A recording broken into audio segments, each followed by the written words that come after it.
Hi, I'm Adrian Rios. I'm born and raised in Austin, Texas, and I'm a rider on the Rockies route. So I ride for two reasons. Two reasons initially. It's what attracted me most to Texas 4000 the first time I heard about it. It was actually my first info session. I learned that Texas 4000 has a really great relationship with MD Anderson Cancer Center in Houston. And it was about a year prior to that info session when I learned about Texas 4000 that MD Anderson saved my mother's life. She had a brain tumor that was deemed inoperable for a number of years, and it got to the point where her health was in a terminal position, and I was getting prepared to lose my mom, and it was actually a neurosurgeon at MD Anderson that contacted my family and explained to her that there's a surgery that he's developed that could save her life.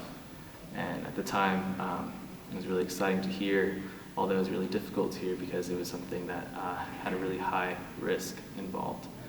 But at the end of the day, my mom decided to go through with this surgery because it's something that could save her life and keep her around for a little bit longer. And it turns out that the surgery is successful, and she's in much better terms health-wise, and she's still here to this day. So all the staff at MD Anderson, including the nurses, just people working in the cafeteria, created this environment in which we were able to maintain hope that the surgery would be successful and my mother would be okay. So hearing that in the info session gave me an opportunity to say thank you to MD Anderson, say thank you to the staff, say thank you to all the doctors and nurses that we interacted with, and that really, really meant a lot to me, kind of lit a fire under my butt to get my application out and work on my interviews.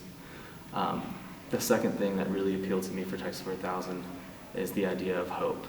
That pillar, knowledge, charity, and hope, really resonated with me because in my experience throughout my life and with family, I've always been kind of a third party to people who've been directly affected with cancer.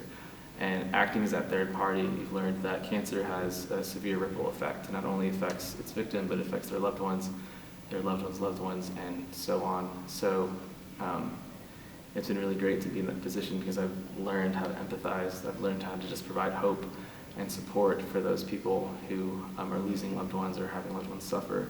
And the idea that Texas 4000 holds hope to such a high caliber amongst its other two pillars also really resonated with me and gave me the opportunity to share that with others.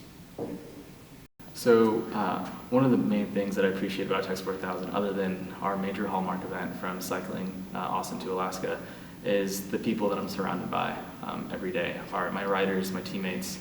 It's created this environment that allows everyone to be very vulnerable. Every Monday night, I have the opportunity to hear one of my teammates and hear about why they ride, hear about what motivates them, their true desires in life, and being exposed to that has really allowed me to kind of appreciate my surroundings, appreciate everyone's story, no matter where they come from, their walks of life. Everyone experiences something differently. So being able to be exposed to that has actually grown my why I ride exponentially. I no longer just ride for those two reasons I spoke on earlier, but I ride for my teammates, I ride for their loved ones, I ride for their families, and I ride for the strangers that we meet every day on rides, panhandling. We have people come up to us and express concerns and ask us to fight for somebody. And being exposed to that on a regular basis has really put certain things in perspective and certain priorities. So it's been really special, and I love that about Texas 4000.